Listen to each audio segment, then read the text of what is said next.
বাজলো তোমার আলোর বেনু, মাতলো রে ভুবন, বাজলো তোমার আলোর বেনু। আজ প্রভাতে সে সুর শুনে খুলে দিল মন, বাজলো বাজলো বাজলো তোমার আলোর বেনু। নমস্কার বন্ধুরা, কেমন আছেন আপনারা সবাই? প্রবাসে ঘরে ও বাইরের একটি নতুন ব্লগে আপনাদের সকলকে স্বাগত জানাই।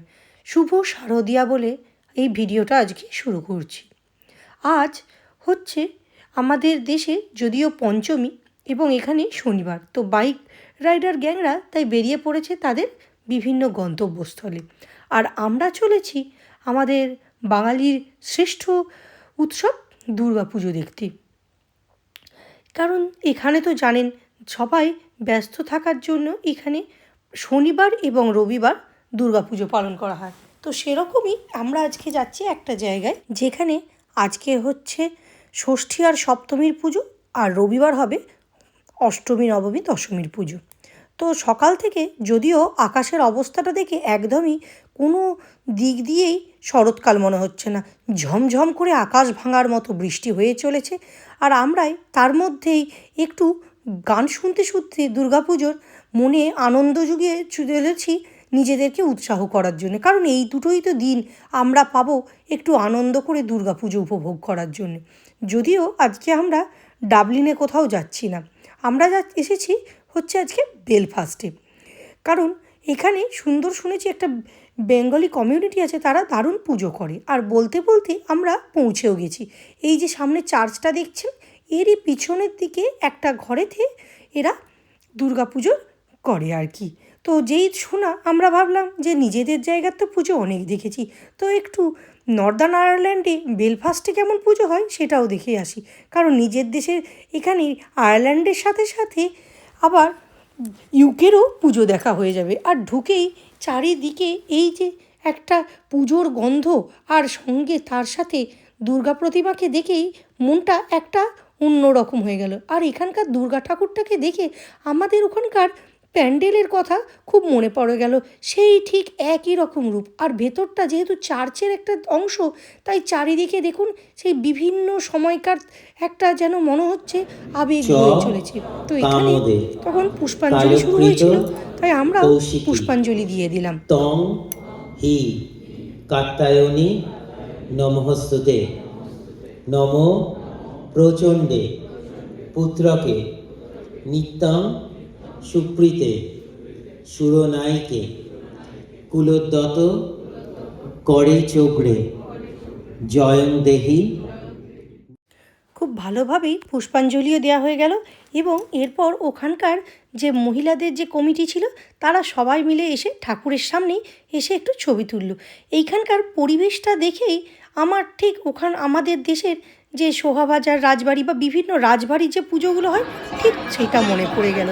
এত সুন্দর পরিবেশ এবং এরা এত সুন্দরভাবে ঘরোয়াভাবে নিজের মতো করে পুজো করছে, কি বলবো আপনাদের, কোনো আধিক্য নেই, কোনো মানে একটা রমরমা ব্যাপার নেই, একদম সিম্পলভাবে এত সুন্দর পুজো করছে, মনটা ভরে গেল আনন্দে। সত্যি খুব সুন্দর এরা করছে। আর কোনো পুজো মানেই এই ঢাকের শব্দ, উলুধ্বনি, কাঁসর ঘণ্টা মনটা সত্যিই ভরিয়ে দেয়।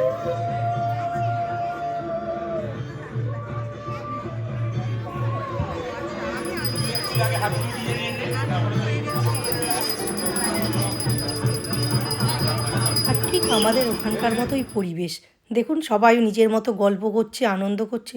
তার মধ্যেই আমরা নিচে চলে এলাম ভোগ খেতে। তো সেখানেই দেখলাম এখানে সেই ভোগের পাশেই একটা সুন্দর ঠাকুরের জায়গা করা আছে, যেখানে সব রকমের সব ধর্মের দেবদেবীরা ওখানে আছেন, দেখে খুব ভালো লাগলো।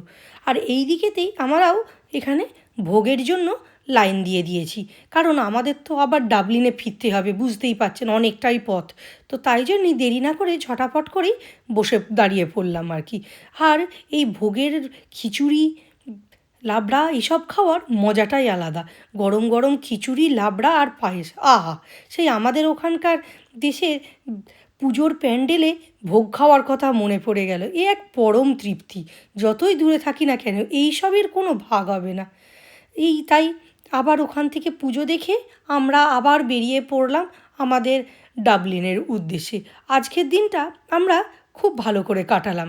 আর ইচ্ছা আছে কালকেও আমরা আরও আমাদের ডাবলিনেরই কোথাও একটা পুজো দেখতে যাব এবং আপনাদেরকেও সেখানে সঙ্গে করে নিয়ে যাব।